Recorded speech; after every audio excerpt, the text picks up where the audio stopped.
கர்த்தருடைய பரிசுத்த நாமத்திற்கு மகிமை உண்டாவதாக.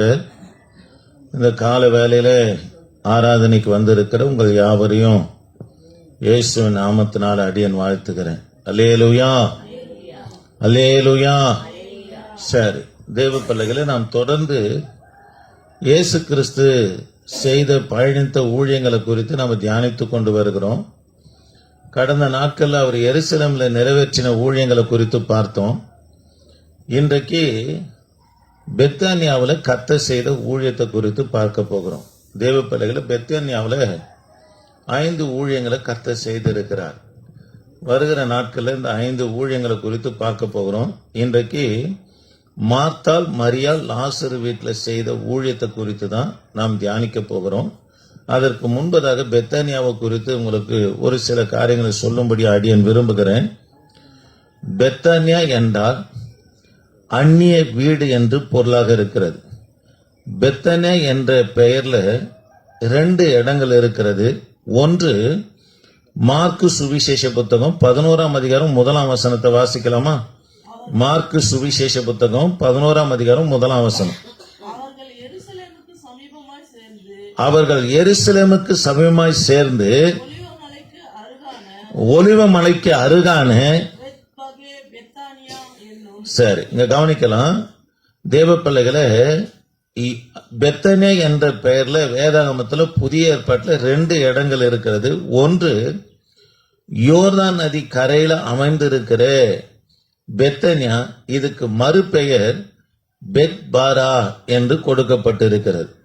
இரண்டாவது, எருசலேமுக்கு கிழக்கே 2 மைல் தூரத்தில் இருக்கிற 2 மைல் தூரத்தில் எரிகோவுக்கு போகிற வழியில ஒரு பெத்தானியா இருக்கிறது.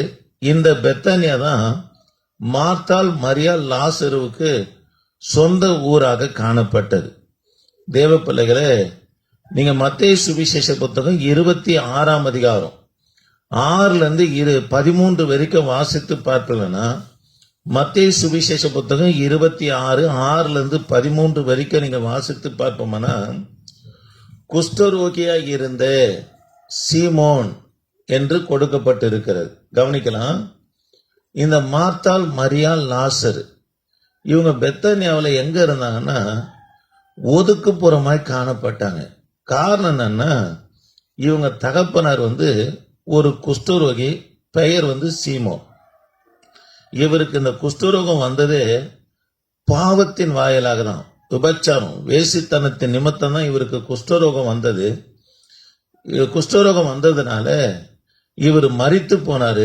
மரித்து போன இவருக்கு வீடு எங்க காணப்பட்டனா, இவருடைய பிள்ளைகளுக்கு பெத்தானியாவில் ஒதுக்குப்புறமா காணப்பட்டது. அந்த பெத்தானியாவில் இருக்கிற மக்களை ஒருவரும் இந்த பிள்ளைகளிடத்துல, மார்த்தாள், மரியாள், லாசர் இடத்துல யாரும் பேசவும் மாட்டாங்க, புழங்கவும் மாட்டாங்க, எந்த தொடர்பும் வைத்துக் கொள்ளாதவர்களாக காணப்பட்டாங்க. இவங்க போகும்போது பரியாசம் பண்ணுவாங்க. குஷ்டரோகியுடைய பிள்ளைங்க, குஷ்டரோகியுடைய பிள்ளைங்க, குஷ்டரோகியுடைய பிள்ளைங்கள் பரியாசம் பண்ணுவார்களே தவிர இவங்களிடத்துல எந்த விதமான புழக்கமும் வச்சுக்காம காணப்பட்டாங்க. ஆனா எப்பெல்லாம் இயேசு கிறிஸ்து பெத்தானியாவுக்கு போகிறாரோ அப்பெல்லாம் இந்த லாசரு, மார்த்தார், மரியாள் வீட்டில் போயிட்டு கர்த்தர் தங்குகிறவராக காணப்பட்டார். அல்லேலூயா. சரி, லூக்கா சுவிசேஷ புத்தகம் 10ஆம் அதிகாரம் 38 42 வரைக்கும் எடுத்துக்கலாமா? எடுத்துக்கலாம், சீக்கிரம் வாசிக்குமா. பின்பு அவர்கள் பிரயாணமாய் போகையில் அவர் ஒரு கிராமத்தில் பிரவேசித்தார்.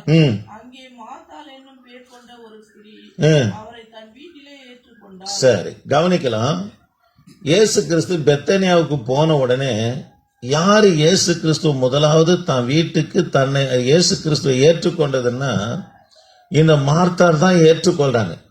இந்த மார்த்தாள் ஏற்றுக்கொண்டு கர்த்தராகிய இயேசு கிறிஸ்துவை ஏற்றுக்கொண்டு தன் வீட்டுக்கு அழைச்சின்னு போறாங்க. கவனிக்கலாம். தன்னிடத்துல இயேசு கிறிஸ்து வந்திருக்கிறார் என்று சொல்லி, அதாவது அவருக்கு சாப்பிடுவதற்கு விதவிதமான பலகாரங்களை நம்ம செய்து கொண்டு இருக்கிறாங்க. இதுதான் பற்பல வேலை நிமித்தமா வருத்தம் அடைந்து என்று சொல்லி பார்க்கிறோம் தேவ பிள்ளைகளே. ஆனா மரியாளோ இயேசுவின் பாதத்துல உட்கார்ந்து கர்த்தருடைய வார்த்தையை கேட்கிறவர்களாக காணப்பட்டாங்க. இப்போ மார்த்தாள் அம்மா சொல்றாங்க, ஐயா மரியா எனக்கு உதவி இல்லாம அவங்க உங்க இடத்துல உட்கார்ந்து இருக்கிறாங்களே, எனக்கு உதவி செய்யக்கூடாதா என்று சொல்லி மார்த்தா மரியாதை குறித்து பேசும்போது ஆண்டவர் சொல்றாரு, மார்த்தாலே நீ பற்பல வேலை நிமித்தமா என்ன பண்ற, கவலைப்படுற. தேவையானது ஒன்று, தன்னை விட்டு எடுபடாத நல்ல பங்கா இருக்கிற கர்த்தருடைய பாதம் என்று சொல்லுகிறார். தேவ பிள்ளைகளே, நீ செய்கிற காரியம் எடுபட்டு போயிடும். இன்னைக்கு நீ வச்சிருக்கிற கரண்டி, அதாவது சமைக்கிற, நாளைக்கு உன் பிள்ளை சமைக்க, நாளைக்கு 4 நாளைக்கு உன் பேரன் பேத்தி, இந்த வேலை உன்னை விட்டு எடுபட்டு போயிடும், செய்வாங்க. ஆனா கர்த்தருடைய பாதத்துல உட்கார்ந்து வேதம் வாசிக்கிறதும் வேதத்தை கற்றுக்கிறதும் செபிக்கிறதும் ஒரு நாளும் எடுபட்டு போகாது.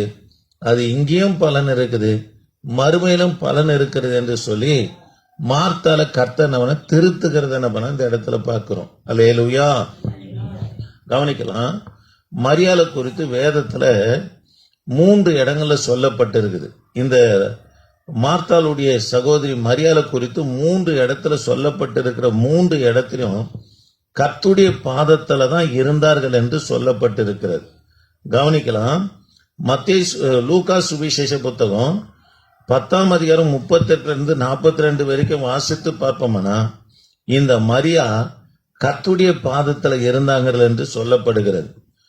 யோவான் சுவிசேஷ புத்தகம் 11ஆம் அதிகாரத்துல லாசருடைய, அதாவது லாசரை எழுப்பும்படியா கர்த்தர் போகும்போது, ஆண்டவரே நீ இங்க இருந்திருந்தா என் சகோதரன் மரித்திருக்க மாட்டான் என்று சொல்லி இயேசுவின் பாதத்துல விழுந்தது யாருன்னா மரியாள். தேவ பிள்ளைகளே, அது மாத்திரமல்ல, மத்தேயு சுவிசேஷ புத்தகம் 26, யோவான் சுவிசேஷ புத்தகம் 12ஆம் அதிகாரத்தை நீங்க வாசித்து பார்ப்பேன்னா இயேசு கிறிஸ்துடைய தலையில இருந்து பாதம் வரைக்கும் பரிமள தைலத்தை பூசுகிறது யாருன்னா இந்த மரியாள். இந்த இடத்துல கர்த்தருடைய பாதத்துல இருந்தார்கள் என்று சொல்லப்பட்டிருக்கிறது. ஆக இந்த வார்த்தையை கேட்கிற எனக்கு அன்பான கர்த்தருடைய பிள்ளைகளே, நாம் செய்கிற எந்த வேலையா இருந்தாலும் பூமியில எடுபட்டு போயிடும். கவனிக்கலாம், ஒரு கவர்மெண்ட் வேலை செய்யற, அது அதாவது தற்செயலா ஏதோ ஒன்று நடக்குது, அது உங்க பிள்ளைகளுக்கு கூட போகலாம், அது உங்களை விட்டு கூட எடுபட்டு போயிடும். ஆனா எடுபடாத ஒன்று எதுன்னா கர்த்தருடைய சமூகம் தாங்க. ஆண்டுடைய பாதத்துல உட்கார்ந்து அதிகாலையில வந்து கர்த்தருடைய வார்த்தையை கேட்கிற உங்களுக்கு இதுக்கு உண்டான பலனை நிச்சயமா கர்த்தர் தருவாருங்க.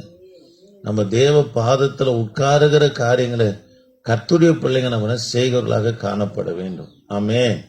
அல்லேலூயா. அது மாத்திரம் இல்லைங்க, மத்தேயு சுவிசேஷ புத்தகம் 21ஆம் அதிகாரம் 17ஆம் வசனத்தை நீங்க வாசித்து பார்ப்பீங்கன்னா இயேசு கிறிஸ்து சிலுவைக்கு போகிறதுக்கு 1 வாரத்துக்கு முன்பதாக பெத்தானியாவில் போயிட்டு ஒரு இரவு தங்கினார் என்று சொல்லி மத்தேயு 21:17 வாசிக்கிறோம்.